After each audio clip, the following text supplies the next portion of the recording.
Olá, amigo. Mais um vídeo sobre os signos PA1800D. Hoje eu quero trazer o assunto sobre VI limiter. Eu quero fazer o levantamento de mais ou menos a quantos ohms o circuito do VI limiter começa a atuar. Tá? Então é um dado que os fabricantes acabam não nos passando, né? Eu creio que somente o Gradiente Model A1 tem esse levantamento no manual, tá? Eu vou fazer aqui um levantamento meio básico, né? Para a gente ter uma noção mais ou menos de como funciona essa limitação, né? Em que potências. Então eu vou verificar em 8 ohms, né? Se o circuito VI limiter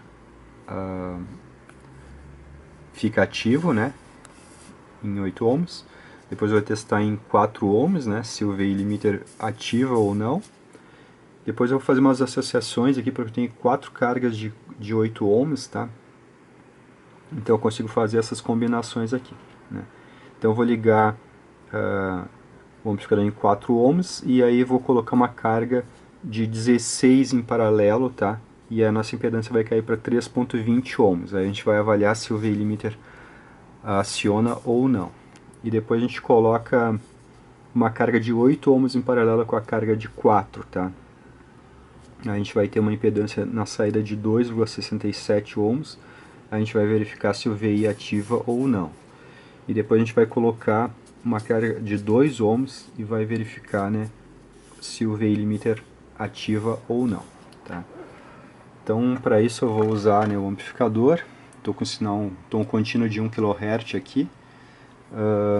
Vou usar o osciloscópio aqui para monitorar a onda. Tá? Eu estou colocando dessa forma aqui para evidenciar o mais B e as cristas das ondas, tá? Então a gente vai ver o comportamento dessa tensão azul que vocês estão vendo aí, né, em relação às cristas da onda, tá? Então isso aqui mais ou menos, vou diminuir aqui, ó, para você entender, é assim, ó. Tá? Então eu estou dando zoom só para evidenciar bem essa porção que a gente vai usar como referência aqui, tá? A gente vai usar a distância entre a tensão mais B e a crista da onda, tá? Amarelo. Então a gente vai se basear nessa distância aqui para poder fazer nossa experiência para entender se está havendo limitação ou não, tá? Então aqui eu estou com o amplificador em aberto, tá? E aí eu vou conectar a carga de 8 ohms, né? E a gente vai ver como se comporta ali as cristas das ondas, tá? O amplificador está praticamente a plena potência, né? Quer dizer, ele não está a plena potência porque ele está sem carga, né? Quando eu colocar a carga, ele vai estar a plena potência para 8 ohms, né? Digamos assim, quando eu colocar 4 ohms, ele vai estar a plena potência para 4 ohms, né? Então a gente só tem potência quando a gente tem a carga conectada, né? Ele está a plena tensão de saída, tá? Praticamente a plena tensão de saída. Então o que eu vou fazer aqui? Eu vou tocar aqui o fio, ó. Então, e a gente vai verificar lá o comportamento do sistema, tá? Então, notem aí, ó. Observe a tensão da fonte, tá? Ela baixa, né, quando eu ligo a carga, ó.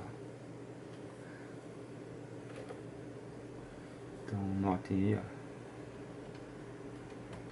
A tensão da fonte é abalada, né, quando a gente coloca carga no amplificador, mas a senoide ali praticamente não se altera. Vocês notem que ela baixa um pouquinho, né, mas aquela diferença ali é pelo amortecimento do sistema, né?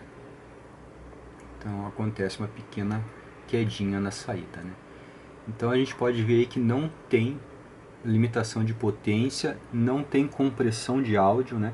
Eu sempre digo, o circuito VI limiter não faz compressão de áudio, tá? Ele não comprime o áudio. A gente não pode acreditar que o VI limiter comprima o áudio, né? Então eu vou conectar aqui, né, o resistor de 8 ohms. Vou deixar conectado, né? tá? E a gente já pode marcar aqui que em 8 ohms a gente não tem limitação de potência e muito menos compressão de áudio, tá? Não acontece isso. Agora eu vou para o próximo passo. Eu vou conectar a outra carga de 8 ohms, né? Aqui, ó, em paralelo. Aquela eu já deixei ligada, tá? Então eu vou tocar ali, né? Ó. E notem lá o sinal de saída, ó. Então, como eu comentei, ele baixa um pouquinho, mas é pelo amortecimento do sistema, né? Que tem uma pequena diferença na amplitude de tensão de saída, né? Isso é normal, todo amplificador tem um fator de amortecimento, né? E se o fator de amortecimento for baixo, a tensão de saída baixa mais do que um amplificador que tem um fator de amortecimento alto, né? Então, mas o que a gente quer notar, né, é se os picos ali são comprometidos, digamos, pelo circuito do VI. Notem aí que eles não estão sendo comprometidos pelo circuito do VI limiter, tá? A tensão da fonte está sendo abalada, né, porque eu estou colocando mais carga no amplificador, mas não acontece limitação e muito menos compressão de áudio, tá? Então, eu já vou conectar aqui minha carga de 4 ohms, tá? Então, na verdade, eu estou com 8 ohms aqui no sistema A, 8 ohms no sistema B, tá? Mas é do mesmo canal, então eu estou em 4 ohms, né? E eu concluo então que em 4 ohms não existe limitação de potência, né? Nos signos PA 1800, tá?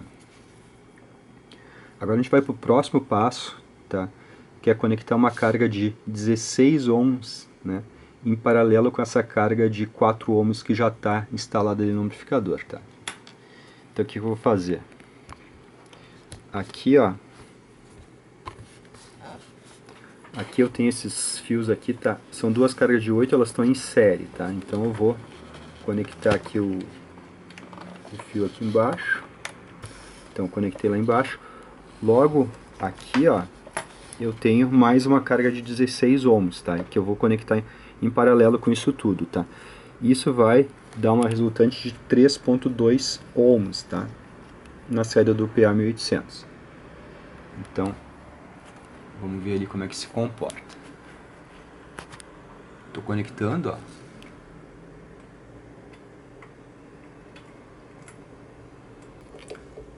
Olha só. Na verdade, com um zoom aqui ficou mais claro de ver, ó. Então, a plena potência com 3.20 ohms, tá? Na saída, a gente já percebe uma limitação de potência ali, ó. Tá? Notem que a crista da onda fica ceifada, tá? Isso é a atuação do VI limiter, tá? Essa é a hora que o VI limiter começa a atuar, tá? Ele não deixa a onda de saída subir, né? Aqui a gente já está, digamos, no máximo da potência do amplificador, né? Então, com 3.20 ohms, a gente já tem uma limitação, tá? Eu vou escrever aqui do lado leve, tá? Uma leve atuação do circuito do VI limiter, tá? Agora o que eu vou fazer? Eu vou conectar 8 ohms em paralelo com essa carga de 4 ohms que já está lá no amplificador, tá?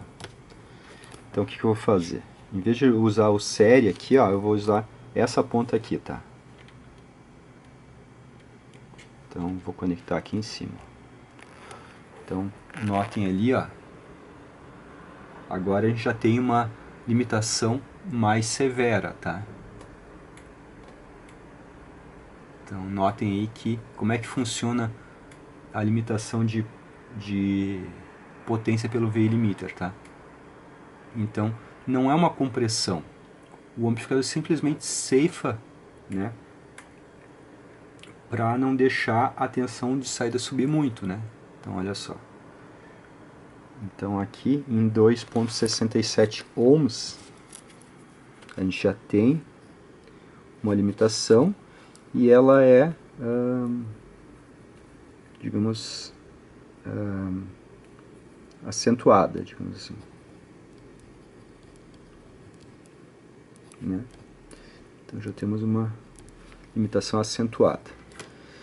E agora a gente vai conectar aí 2 ohms, tá? Então eu vou fazer aqui um arranjo para mim ficar com 2 ohms, tá? Vou conectar aqui embaixo, nessa ponta aqui.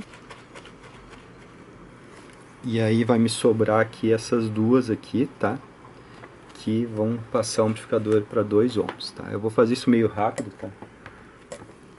Pra gente não arriscar muito. Então, vamos ver lá o que acontece. Ó, então notem a limitação, né? Então acontece uma limitação em 2 ohms, tá? E é severa. É exatamente isso que o circuito VI limiter tem que fazer, né?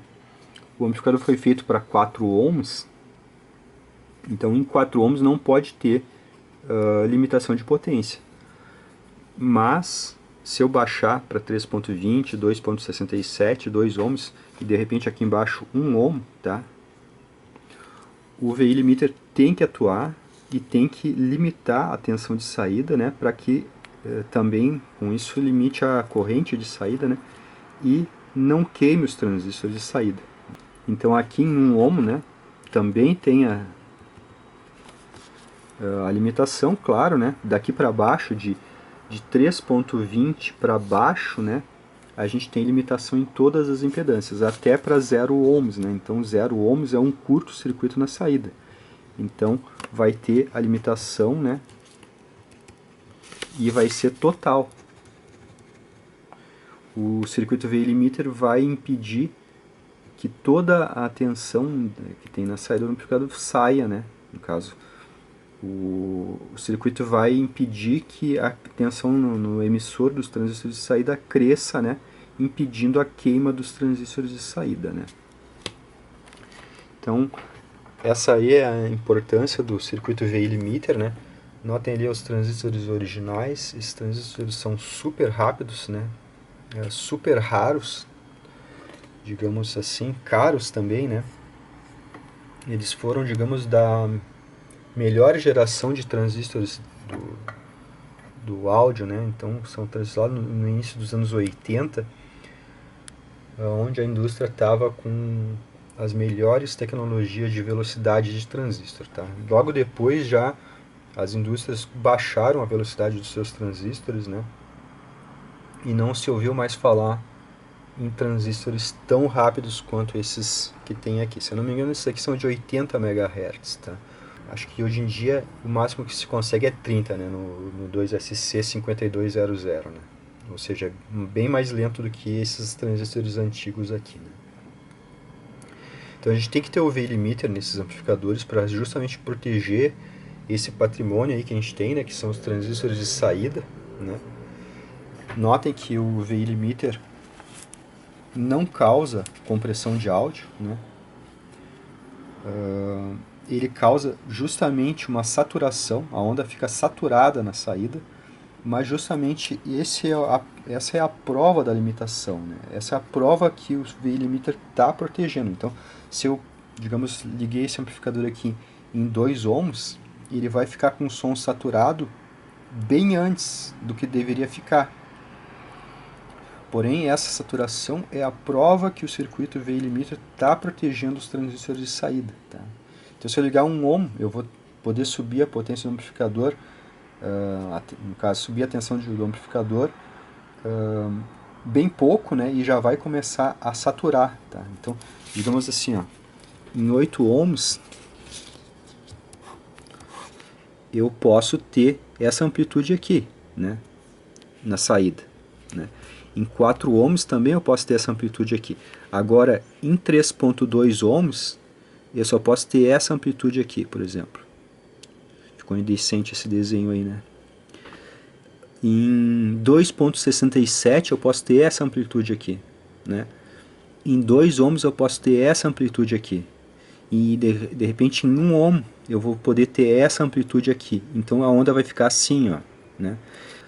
esse é o funcionamento do veio limiter, tá? Ele não comprime o áudio, ele limita o áudio, ele faz com que o amplificador sature antes do tempo para cargas erradas, tá? Então, para cargas erradas, ele faz o amplificador saturar antes do tempo. Para carga correta, ele não deixa, ele não está atuando, tá? Então, o veio limiter não atua no PA1800 em 8 ohms e nem em 4 ohms. Ele passa a atuar aqui, né, levemente em 3.2 ohms, tá? Então, ele faz com que a tensão, por exemplo, chegue no máximo aqui, ó, né? Então, no máximo aqui em cima. Então, eu perdi aquela pontinha ali, né? Mas isso só na região que a gente está com a tensão máxima de saída, tá? Então, eu perdi essa porcentagem aqui, tá? Digamos 2%, tá? Aqui para 2% da amplitude total, né? Aqui para, digamos, 2 ohms eu perdi 50%, né, da amplitude de saída total. Então, chegou em 50%, o amplificador já começa a saturar, né, 50% da tensão de saída. Né. Como ele está com a metade da impedância, né, a metade da impedância com 50% da tensão já dá a potência total. Né. Então, é por isso, né, que a limitação acontece em níveis diferentes para impedâncias diferentes. Né. Essa parte aí do veio limiter, ela é um mistério para muita gente. Tem gente que acha que o veio limiter está sempre atuando, né, e ele não está sempre atuando. Ele depende da impedância que a gente conecta na saída do amplificador. Então, se a gente conectar a impedância correta, o circuito veio limiter não está atuando, ele não vai atuar nem na potência máxima. Tá? Se a gente baixar um pouco, ele já começa a atuar nos picos, né? Bem na pontinha dos picos. Né? Se a gente baixar muito a impedância, ele começa a atuar na metade do semiciclo. Né? Mas isso se a gente não chegar, por exemplo, se a gente tiver com áudio que não chega ali no 50%, né, mesmo em 2 ohms, né, a gente não vai ter a saturação. Porque aqui, justamente nesse ponto aqui, ele já atingiu a potência máxima do amplificador. Né? Se eu estou com a metade da impedância, né, a metade da tensão já dá a potência total do amplificador. Né? Então, o amplificador, todo amplificador precisa de um circuito de limitação de potência, né? Para não queimar os transistores de saída. Né? Os amplificadores transistorizados funcionam como fonte de tensão constante. Então, o amplificador vai tentar colocar a mesma tensão, né, em todas essas cargas aqui. Então, em 8 ohms, por exemplo, ele coloca 36 volts. Em 4 ohms ele coloca 36 volts. Em 3.2 ele tenta colocar 3.2 volts. Né?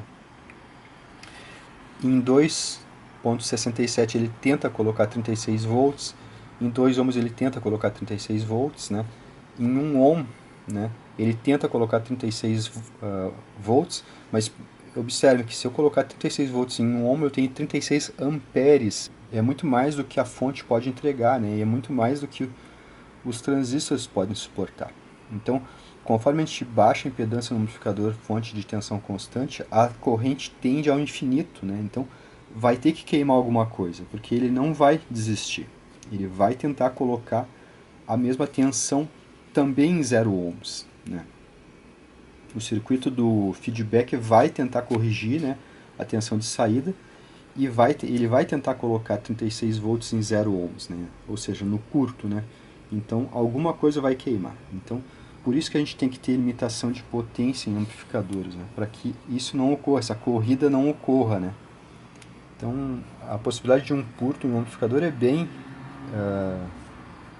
fácil. Né? Pode um alto-falante entrar em curto, né? Pode uma fiação entrar em curto, né? Passou, por exemplo, foi esmagada por um móvel, né? A fiação da caixa acústica. Né? Então, vai ter um curto na saída. Então, é por isso que o veio limiter tem que estar presente em amplificadores, né?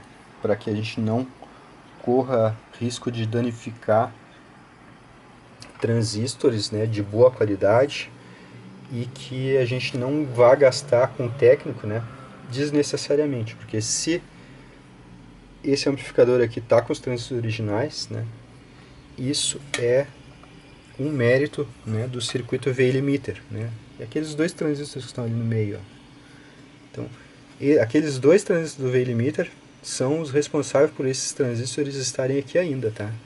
Certamente, se eles tivessem sido tirados dali, esses transistores aqui ó, já teriam sido substituídos por 2SCC5200 e o par dele, né? Então, o V-limiter dá longevidade ao amplificador, tá? Ele evita que o amplificador vá para manutenção, né? Nesse amplificador aqui eu já tenho muitos vídeos sobre ele, eu já dei curto nas duas saídas algumas vezes, tá? Inclusive está gravado, né? Nas playlists aí que eu fiz. E ele nunca queimou transistores de saída, tá? Justamente porque o V-limiter está funcionando direitinho, tá? Ele não está deixando que a corrente ultrapasse certo limite, né? Na saída do amplificador. Então, aí está a prova, né? A ótima atuação aí do circuito V-limiter do PA1800D, né? Apesar de ser um circuito bem simplesinho, só com 2 transistores e uns diodos, né?